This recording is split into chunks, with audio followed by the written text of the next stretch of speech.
everyone, it's Matt, and today I will be reading to you The Facts in the Case of M. Valdemar by Edgar Allan Poe.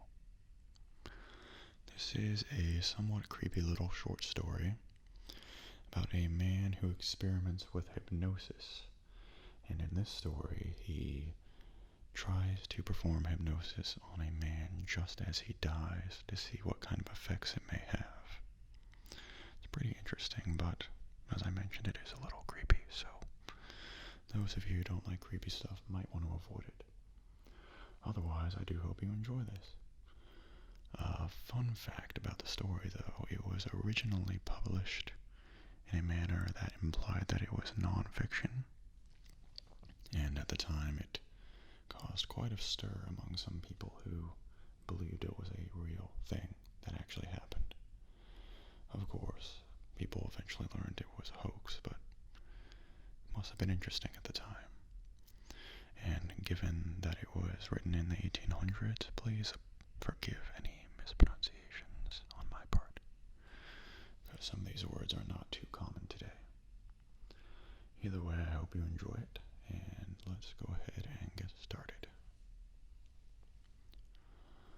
Of course, I shall not pretend to consider it any matter for wonder that the extraordinary case of M. Valdemar has excited discussion. It would have been a miracle had it not, especially under the circumstances. Through the desire of all parties concerned to keep the affair from the public, at least for the present, or until we had farther opportunities for investigation, through our endeavors to effect this, a garbled or exaggerated account made its way into society and became the source of many unpleasant misrepresentations and, very naturally, a great deal of disbelief. It is now rendered necessary that I give the facts as far as I comprehend them myself. They are, succinctly, these. My attention for the last 3 years had been repeatedly drawn to the subject of mesmerism, and about 9 months ago it occurred to me, quite suddenly, that in the series of experiments made hitherto, there had been a very remarkable and most unaccountable omission. No person had as yet been mesmerized in articulo mortis. It remained to be seen, first, whether in such condition there existed in the patient any susceptibility to the magnetic influence. Secondly, whether, if any existed, it was impaired or increased by the condition. Thirdly, to what extent, or for how long a period, the encroachments of death might be arrested by the process.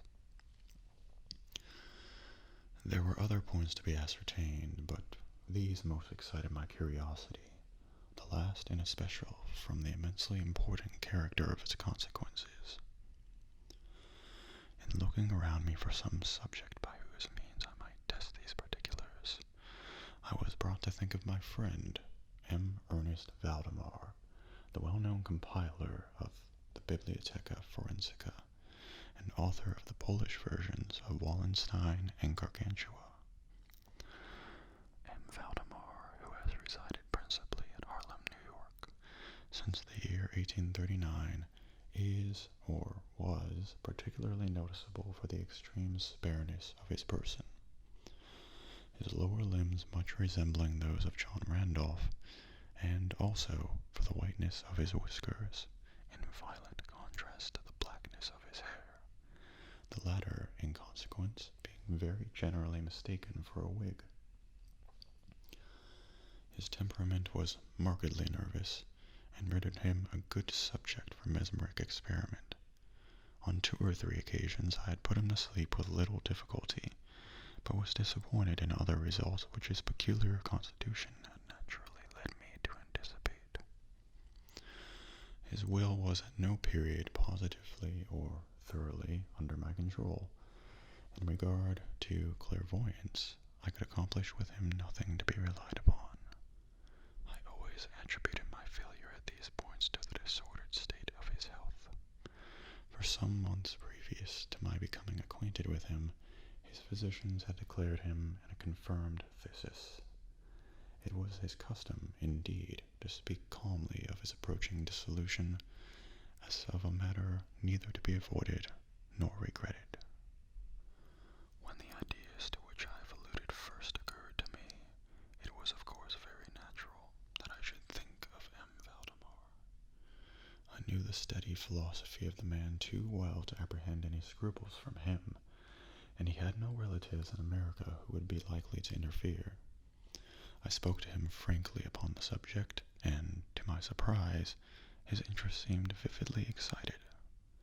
I say to my surprise, for, although he had always yielded his person freely to my experiments, he had never before given me any tokens of sympathy with what I did. His disease was of that character which would admit of exact calculation in respect to the epoch of its termination in death, and it was finally arranged between us that he would send for me about 24 hours before the period announced by his physicians as that of his decease. It is now rather more than 7 months since I received, from M. Valdemar himself, the subjoined note. My dear P., you may as well come now. D and F are agreed that I could not hold out beyond tomorrow night, and I think they have hit the time very nearly. Valdemar. I received this note within half an hour after it was written, and in 15 minutes more I was in the dying man's chamber. I had not seen him for 10 days, and was appalled by the fearful alteration which the brief interval had wrought in him.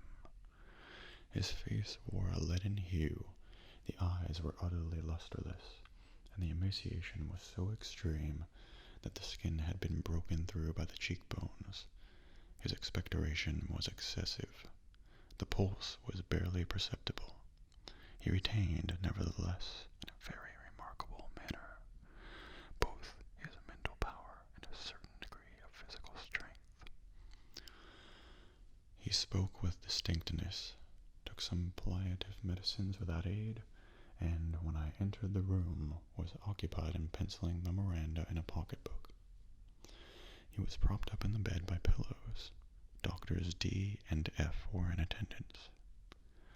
After pressing Valdemar's hand, I took these gentlemen aside, and obtained from them a minute account of the patient's condition. The left lung had been for 18 months in a semi-osseous or cartilaginous state, and was, of course, entirely useless for all purposes of vitality.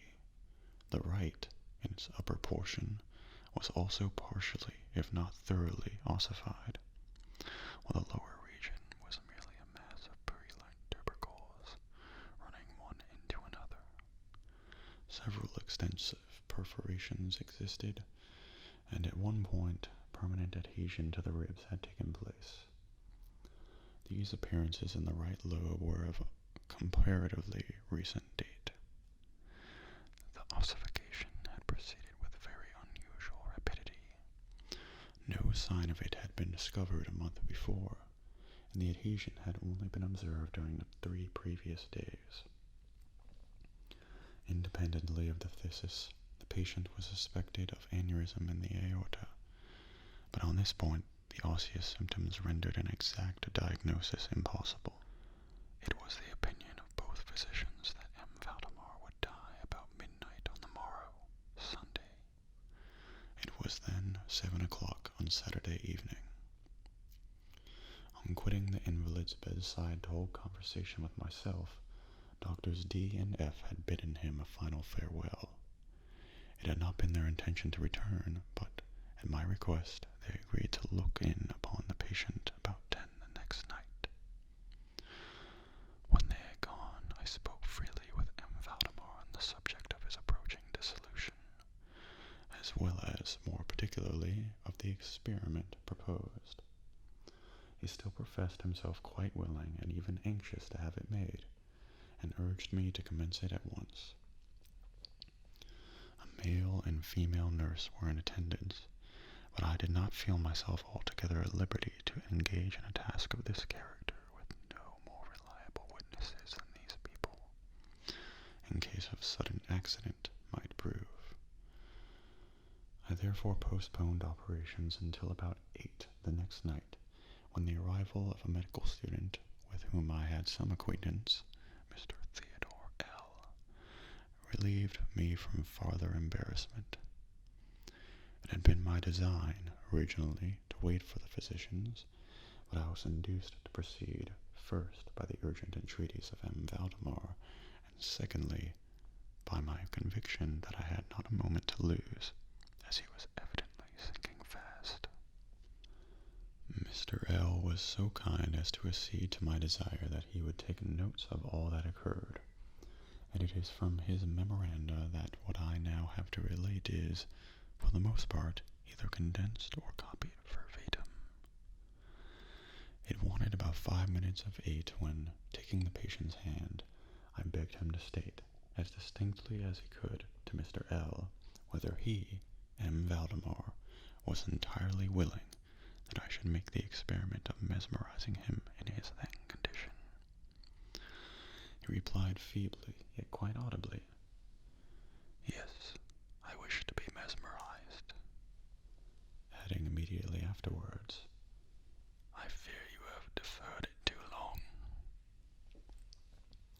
While he spoke thus, I commenced the passes which I had already found most effectual in subduing him.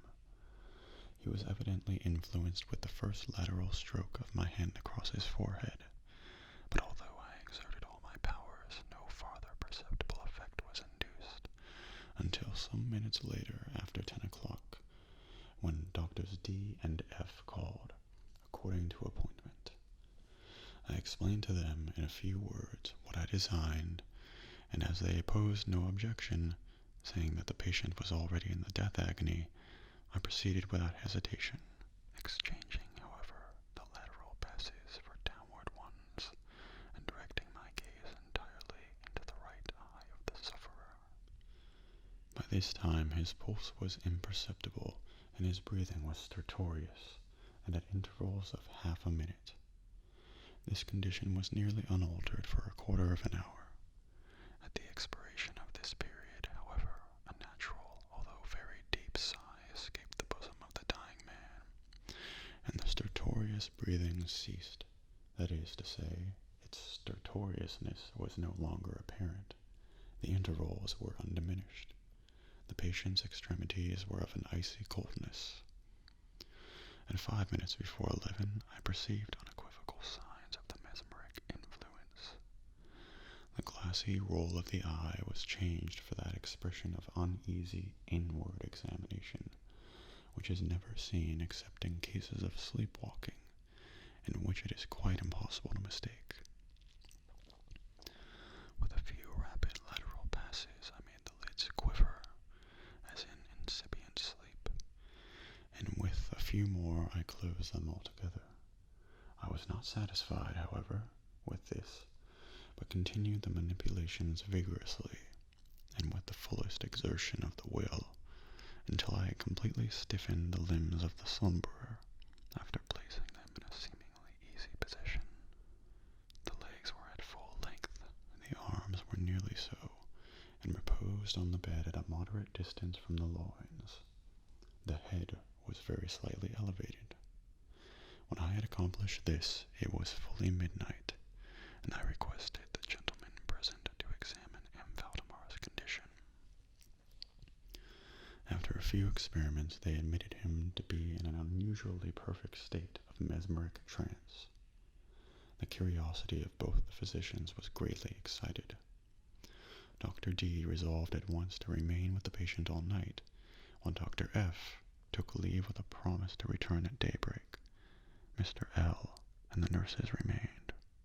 We left M. Valdemar entirely undisturbed until about 3 o'clock in the morning, when I approached him and found him in precisely the same condition as when Dr. F went away. That is to say, he lay in the same position. The pulse was imperceptible. The breathing was gentle, scarcely noticeable, unless through the application of a mirror to the lips. The eyes were closed naturally, and the limbs were as rigid and as cold as marble. Still, the general appearance was certainly not that of death. As I approached M. Valdemar, I made a kind of half-effort to influence his right arm into pursuit of my own. As I passed the latter gently to and fro above his person. In such experiments with this patient I had never perfectly succeeded before, and assuredly I had little thought of succeeding now, but to my astonishment, his arm very readily, although feebly, followed every direction I had assigned it with mine. I determined to hazard a few words of conversation. M. Valdemar, are you asleep? He made no answer, but I perceived a tremor about the lips, and was thus induced to repeat the question again and again.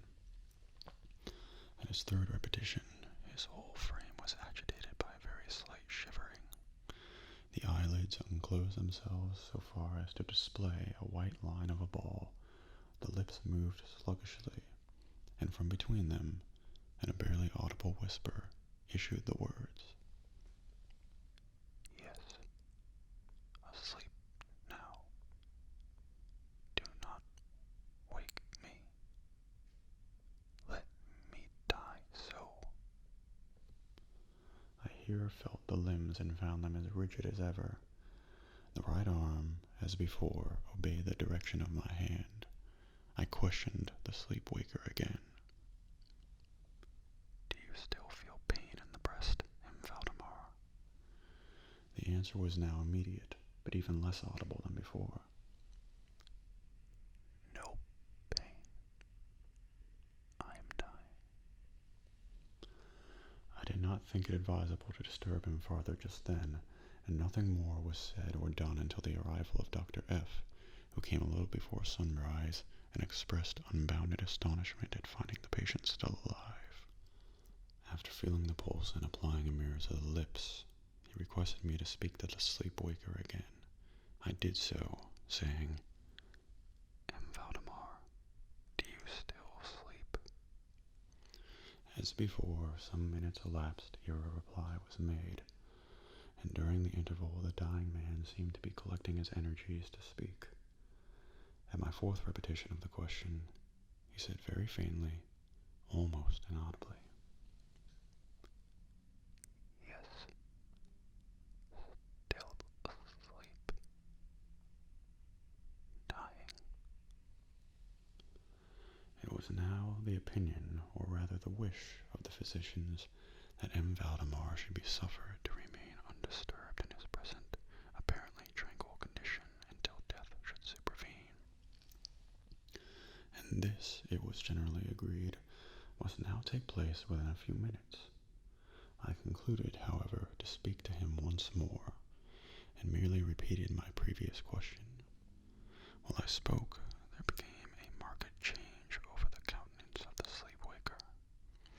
The eyes rolled themselves slowly open, the pupils disappearing upwardly, the skin generally assumed a cadaverous hue, resembling not so much parchment as white paper, and the circular hectic spots which hitherto had been strongly defined in the center of each cheek went out at once. I use this expression because the suddenness of their departure put me in a mind of nothing so much as the extinguishment of a candle by a puff of breath. The upper lip at the same time writhed itself away from the teeth, which it had previously covered completely, while the lower jaw fell with an audible jerk, leaving the mouth widely extended and disclosing in full view the swollen and blackened tongue. I presume that no member of the party then present had been unaccustomed to deathbed horrors, but so hideous beyond conception was the appearance of M. Valdemar at this moment, that there was a general shrinking back from the region of the bed. I now feel that I reach the point of this narrative at which every reader will be startled into positive disbelief. It is my business, however, simply to proceed. There was no longer the faintest sign of vitality in M. Valdemar. In concluding him to be dead, we were consigning him to the charge of the nurses, when a strong vibratory motion was observable in the tongue. This continued for perhaps a minute, At the expiration of this period, there issued from the distended and motionless jaws a voice, such as it would be madness in me to attempt describing. There are, indeed, 2 or 3 epithets which might be considered as applicable to it in part.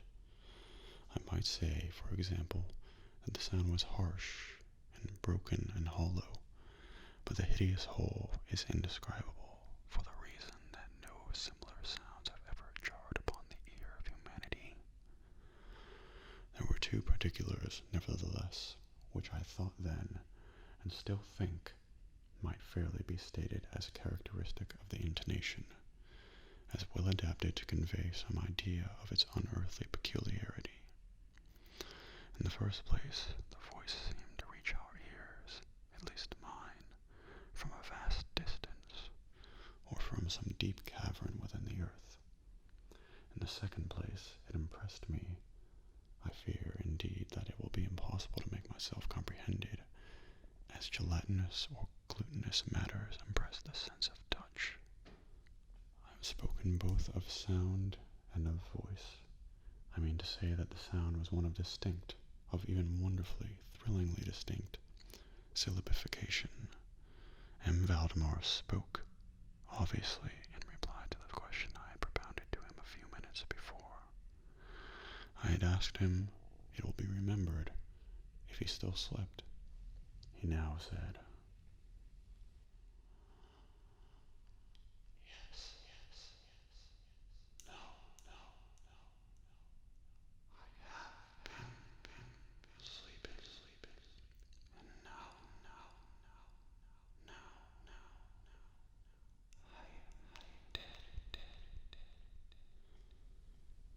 No person present even affected to deny or attempted to repress the unutterable shuddering horror which these few words, thus uttered, were so well calculated to convey. Mr. L., the student, swooned. The nurses immediately left the chamber and could not be induced to return. My own impressions I would not pretend to render intelligible to the reader. For nearly an hour we busied ourselves, silently, without the utterance of a word, in endeavors to revive Mr. L. When he came to again, we addressed ourselves again to an investigation of M. Valdemar's condition. It remained in all aspects as I have last described it, with the exception that the mirror no longer afforded evidence of respiration. An attempt to draw blood from the arm failed. I should mention, too, that this limb was no farther subject to my will. I endeavored in vain to make it follow the direction of my hand.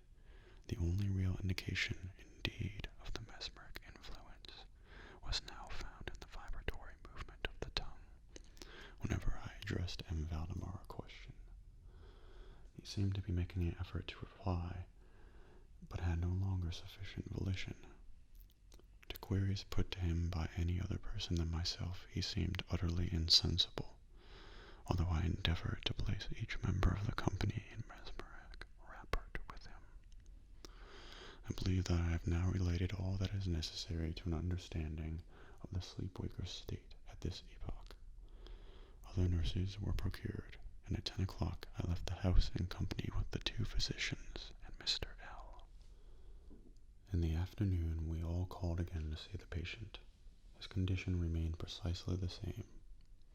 We had now some discussion as to the propriety and feasibility of awakening him, but we had little difficulty in agreeing that no good purpose would be served by so doing. It was evident that, so far, death, or what is usually termed death, had been arrested by the mesmeric process. It seemed clear to us all that to awaken M. Valdemar would be merely to ensure his instant, or at least his speedy, dissolution. From this period until the close of last week, an interval of nearly 7 months, we continued to make daily calls at M. Valdemar's house, accompanied now and then by medical and other friends. All this time the sleepwaker remained exactly as I have last described him. The nurse's attentions were continual. It was on Friday last that we finally resolved to make the experiment of awakening, or attempting to awaken him. And it is the perhaps unfortunate result of this latter experiment which has given rise to so much discussion in private circles, to so much of what I cannot help thinking unwarranted popular feeling. For the purpose of relieving M. Valdemar from the mesmeric trance, I made use of the customary passes. These, for a time, were unsuccessful. The first indication of revival was afforded by a partial descent of the iris. It was observed, as especially remarkable, that this lowering of the pupil was accompanied by the profuse outflowing of a yellowish ichor from beneath the lids, of a pungent and highly offensive odor. It was now suggested that I should attempt to influence the patient's arm, as heretofore. I made the attempt and failed. Dr. F. then intimated a desire to have me put a question. I did so as follows. M. Valdemar, can you explain to us what are your feelings or wishes now? There was an instant return of the hectic circles on the cheeks. The tongue quivered, or rather rolled violently in the mouth, although the jaws and lips remained rigid as before. And at length, the same hideous voice which I have already described broke forth. For God's sake, quick, be asleep,